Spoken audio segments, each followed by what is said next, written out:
Hello friends, कैसे हैं आप लोग। तो आज का हम लोग थे बिहार में, पटना में। तो बिहार म्यूज़ियम कैसे मिस कर सकते थे। तो आज का ब्लॉग है बिहार म्यूज़ियम के बारे में। ये म्यूज़ियम बहुत ही बड़ा है और ये पटना के बेली रोड पे है। रिसेप्शन पे आपको एक हेल्प डेस्क मिलेगा जो ऑब्वियसली आपकी हेल्प करेंगे। आपको क्या समझ में नहीं आ रहा है ये म्यूज़ियम के बारे में, उसके बारे में बताएंगे, तो आप उनकी हेल्प ले सकते हैं।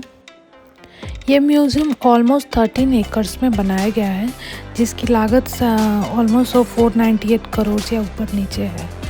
तो बहुत ही ह्यूज और बहुत ही बड़ा है ये। गैलरी में एंट्री लेते ही आपको एक सन सीरीज़ की गैलरी दिखेगी, जो कि उदयराज गडनीस के द्वारा, आर्टिस्ट के द्वारा बनाई गई है। तो इसमें वो सभ्यता, समाज और समय का सूर्य से क्या रिलेशन है, इसके बारे में बहुत ही डीपली उन्होंने बताया है अपने फ़ोटोग्राफ से, जो कि काफ़ी डीप है।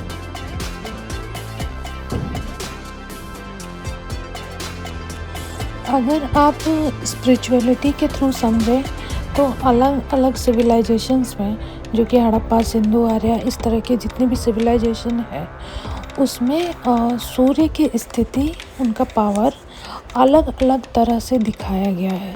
वो लोगों के लिए इनका वैल्यू अलग होता था, जैसे कि किसी के लिए light, life, power, divinity and warmth होता था। बिहार में छठ पूजा का क्या महत्व है, ये तो किसी से छिपा नहीं हुआ है। बिहार में छठ पूजा का अलग ही एक महत्व है। तो इसके बारे में शैलेंद्र कुमार अपनी फ़ोटोज़ के द्वारा इसमें दिखाया गया है, क्योंकि ये बिहार म्यूज़ियम है, अब बिहार का ट्रेडिशन है। तो इसमें शैलेंद्र कुमार की जो छठ सीरीज़ है, उसमें सारी नहाए खाए से लेके खरना, संध्या अर्घ, सुबह का अर्घ से लेके सारी पिक्चरों को इसमें डाला गया है, जिससे लोग इस छठ पूजा के बारे में समझ सकें।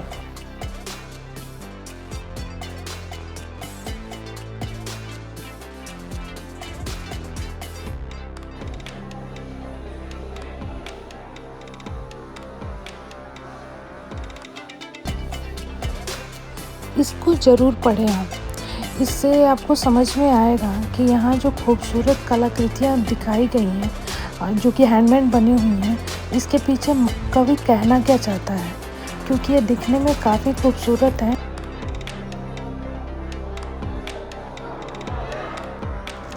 जब आप सन सीरीज़ से बाहर निकलेंगे तो आपको चिल्ड्रंस गैलरी दिखेगा, जो कि काफ़ी ही मनोरंजक है, काफ़ी इंटरेस्टिंग चीज़ें हैं यहाँ पे। तो एक्चुअली जब बिहार म्यूज़ियम ओपन हुआ था, तो ये चिल्ड्रंस गैलरी ही पहले ओपन हुआ था। उसके बाद बाकी चीज़ें धीरे धीरे ओपन हुई और 2017 में पूरी तरह से ये म्यूज़ियम ओपन किया गया। 2015 में चिल्ड्रंस गैलरी के साथ पार्सली ये म्यूज़ियम ओपन हुआ था। यहाँ जो टेक्नोलॉजी यूज़ की गई है, मेरे को बहुत अच्छा लगा कि अगर आपको उस जगह के बारे में, वो चीज़ के बारे में नहीं पता है, तो आप स्क्रीन पे जाके सर्च कर सकते हैं, डिटेल ले सकते हैं। ये बच्चों के लिए भी काफ़ी इन्फॉर्मेटिव है, इवन बड़ों के लिए भी, क्योंकि सबको सब कुछ नहीं पता रहता ऑब्वियसली।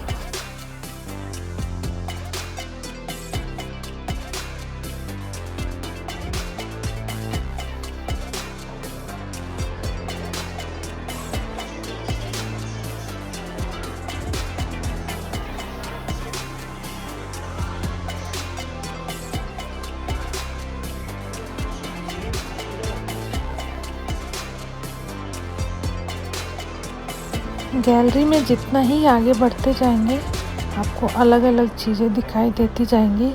यहाँ पे देखिए, मेरे को कॉइन्स दिखे जो उस टाइम मुग़ल टाइम में यूज़ हुआ करते थे।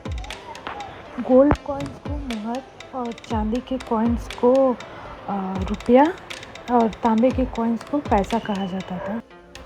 उन्हीं कॉइन्स की रिप्लिका यहाँ पे लगाई गई है जिससे आपको पता चल सके तब क्या कॉइन्स यूज़ होते थे। और ये शायद बग्घी है बैठने के लिए राजाओं की। मधुबनी पेंटिंग बिहार के मिथिला में प्रचलित सबसे पुरानी पेंटिंग मानी जाती है। इसमें कहानियों को पेंटिंग के माध्यम से दर्शाया जाता है। मानते हैं कि रामायण काल से इस पेंटिंग को किया जा रहा है, जो कि कपड़े और कागज़ दोनों पे होता है। अभी भी वहाँ की लेडीज़ ये काम करती हैं।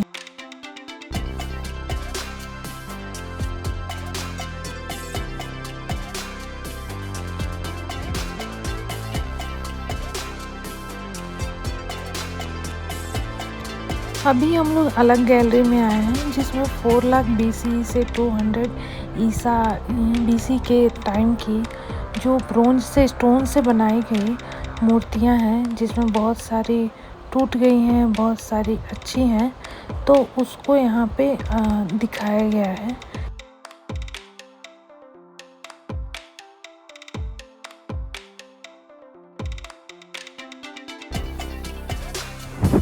तक गोल्ड कॉइन पे भगवान की कलाकृतियाँ बनाई जाती थी। यह आप देख सकते हैं कितनी ही खूबसूरत है।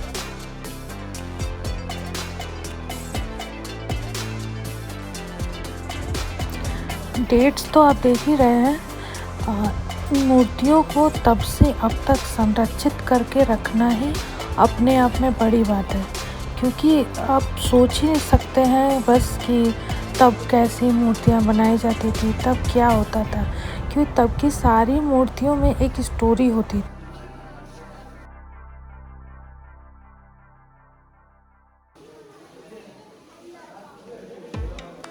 दीर्घाएं जैसे बदलेंगी वैसे आपके को कलाकृतियों में अंतर देखने को मिलेगा।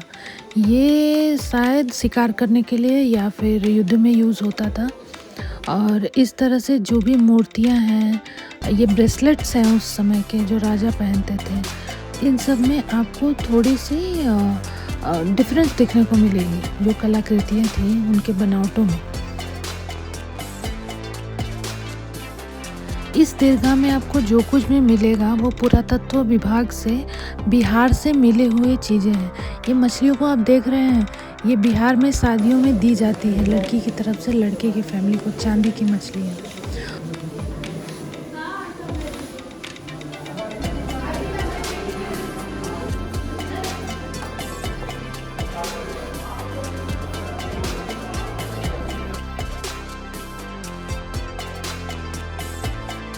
इंडियन हिस्ट्री में बिहार का महत्व समझने के लिए यहाँ पे एक टाइमलाइन दिया गया है। बहुत अच्छा बनाया गया है जो इजीली समझने में हेल्पफुल है, जिसमें नंद वंश और मौर्य वंश से लेके ब्रिटिशर्स और आज़ाद भारत तक के बारे में बताया गया है कि कैसे कैसे कब किसने क्या राज्य किया है। मेटल और कांसे से बनी हुई ये बुद्ध भगवान की प्रतिमा देखिए कितनी ही खूबसूरत है।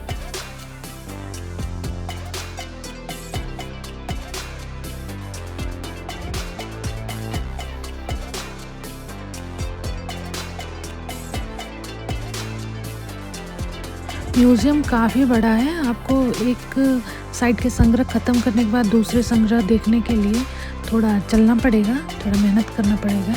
तो जाते जाते हम लोग को वॉशरूम भी दिखा, जो कि वॉशरूम तो बिल्कुल भी नहीं लग रहा था।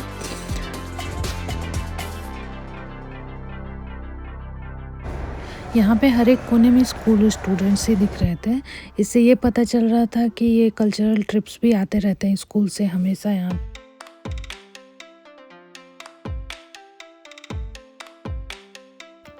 पाषाण काल में पत्थरों से किस तरह से यूज़ किया जाता था अपने डेली के कामों के लिए, उस समय जो आदि मानव थे, उन पत्थरों का संग्रह आपको यहाँ पे देखना मिल रहा है। जो अवशेष मिले हैं उसको बहुत ही अच्छे तरीके से यहाँ पे संग्रह किया गया है।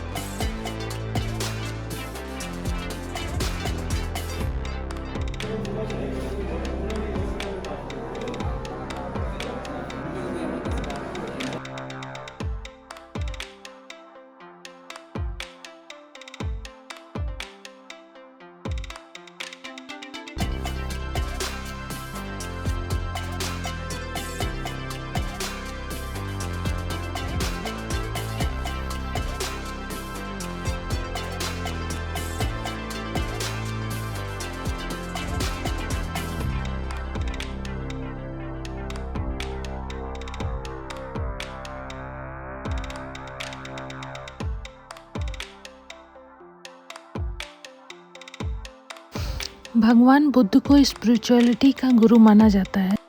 तो यहाँ पे स्पिरिचुअल अवेकनिंग करके एक दीर्घा बनाई गई है, जहाँ पे भगवान बुद्ध के अलग अलग मुद्राओं में मूर्तियाँ रखी गई हैं, जो कि पहले की ऑब्वियसली बनाई हुई सो हैं। कुछ खंडित हैं, कुछ एज इट इज़ हैं, लेकिन इसको अच्छी तरह से यहाँ पे रखा गया है। महावीर जैन के मूर्तियों के संग्रह भी आपको यहाँ पे मिल जाएंगे।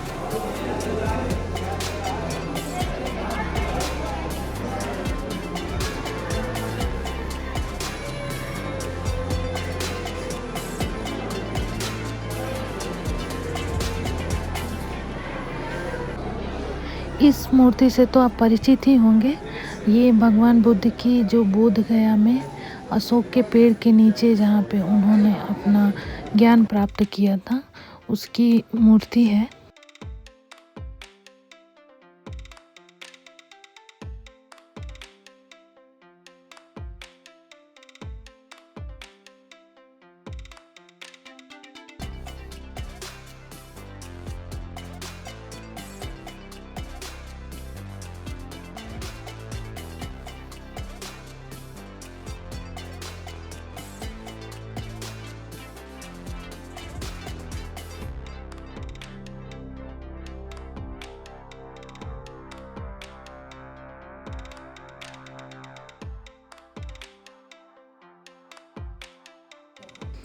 राजा अशोक मौर्य समाज के तीसरे राजा थे, जो बिंदुसार के पुत्र थे।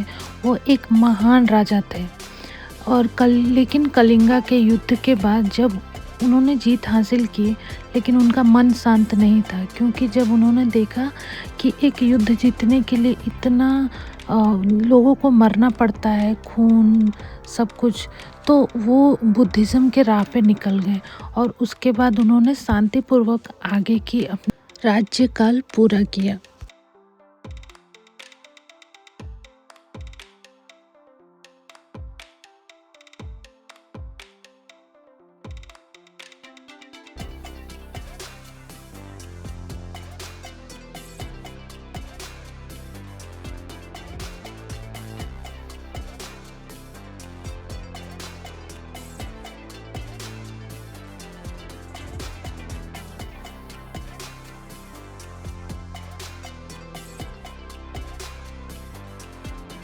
उसके बाद शुंग वंश आया, जिसके फाउंडर पुष्यमित्र थे।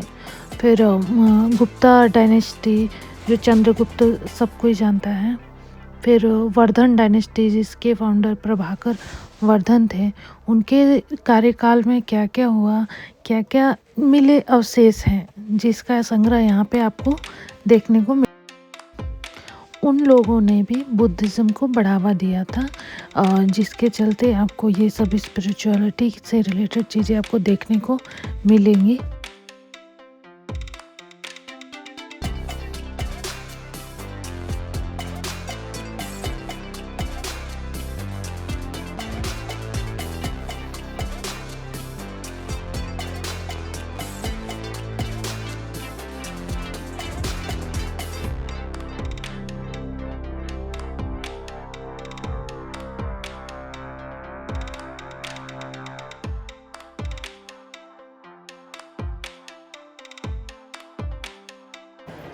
इस म्यूज़ियम का हाईलाइट पार्ट यही है कि यहाँ पे अगर आपको नॉलेज गेन करना है, अगर आप नहीं जानते हैं, तो यहाँ बहुत अच्छे तरीके से बनाया गया है स्क्रीन। और यहाँ पे आप आगे से लेके पीछे तक के सारे डायनेस्टीज़, उन्होंने क्या बनाया, किस चीज़ों से बनाया, कब बनाया, यहाँ पे सारी इन्फॉर्मेशन आपको एक ही जगह पे मिल जाएगी।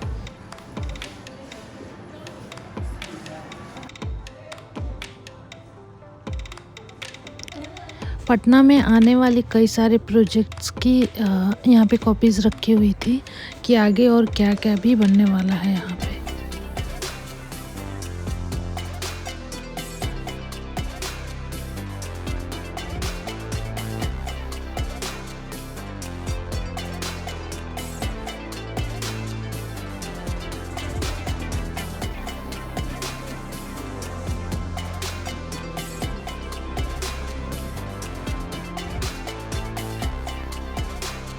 मुग़ल काल में यूज़ के अस्त्रों का संग्रह है ये सब, जो राजा युद्ध में कौन से अस्त्रों का यूज़ किया करते थे।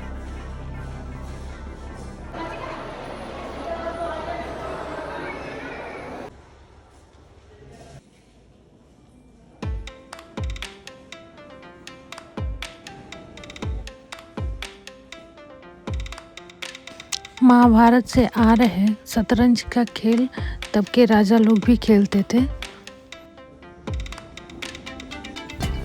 दीदारगंज याक्षी को स्टोन स्टैचूज का फाइनेस्ट एग्जाम्पल माना जाता है।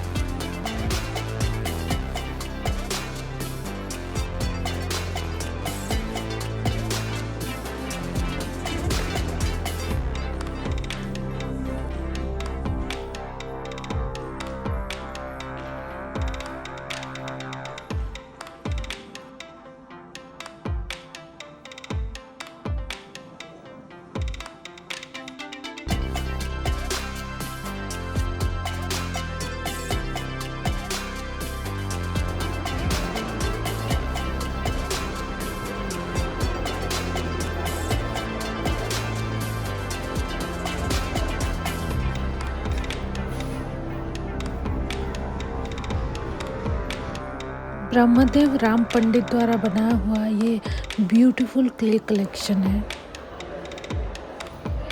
यहाँ पे अंदर आपको 2 रेस्टोरेंट्स मिल जाएंगे, एक थोड़ा कॉस्टली होता है और एक किड्स जोन बोल के है, और वो थोड़ा रिजनेबल प्राइस पड़ेगा, लेकिन आपको खाना अच्छा मिलेगा।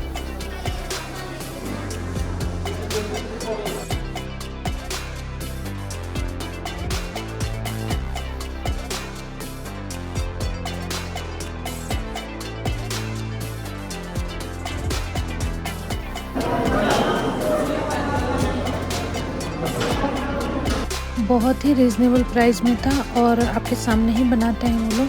बहुत ही फ्रेश था और बहुत ही। चलिए वीडियो को ख़त्म करते हैं, हम लोग भी होटल आ गए चेकआउट करने के लिए। आशा है आप लोगों को वीडियो पसंद आया होगा। अगर कुछ आपका सजेशन है तो प्लीज़ आप कमेंट में ज़रूर लिखें।